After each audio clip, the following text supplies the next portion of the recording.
কষ্টে আছি, মানে খাওয়া দাওয়া নিয়ে ছোট বাচ্চা নিয়ে মানে কষ্টেই আছি। হাঁসগুলা কালকে ঘরের মধ্যে ছাড়ে দিয়ে গেছিলাম, তাই একটা মারা গেছে আর দুইটা চলে গেছে ঘর থেকে।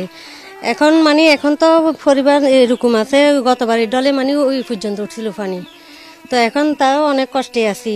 আমাদের ছেলে মেয়ে ছোট ছোট ছোট, অনেক কষ্টে আছি। এখন বিছানা রেখেছি, ধরেন ঘরের মধ্যে ছাড়ি দিলে তো ঠান্ডা লাগে, ওগুলা মারা যেতেছে, বাইরে রাখার জায়গাও নাই, তাই এই জন্য উপরে রাখছি আর কি।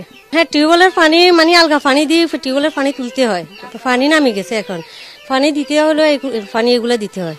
আমরা এখনো এটা কাটি উঠতে পারি নাই, যেহেতু 24-এর বন্যা এই পর্যন্ত পানি উঠছে।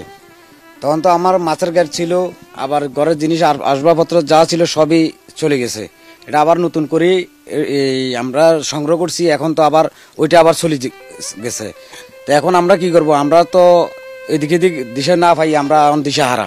আমাদের চাই টিকসই বাঁধ, ওই যে ফুলকাজি পরশুরামের ওই টিকসই বাঁধটা যদি দেন, তাহলে আমাদের মনে করেন বীজতলা আছে, আমাদের শ্বাসবাস আছে, আমরা তো কিছু সবগুলো শেষ। এখন আবার আমরা নতুন করে এটা কই পাবো? আত্মীয় সবাই আত্মীয় স্বজনের বাড়িতে চলে গেছে, আমরা কেউ নাই, ঘরে কেউ নেই, দেখতেছেন তো। এখানে মনে করেন হয়তো একটা সাপ, হ্যাঁ হয়তো মনে করেন পানির সাথে সাপ আসতেছে বা কত কিছু আসতেছে, আমরা এখানে কিভাবে থাকবো?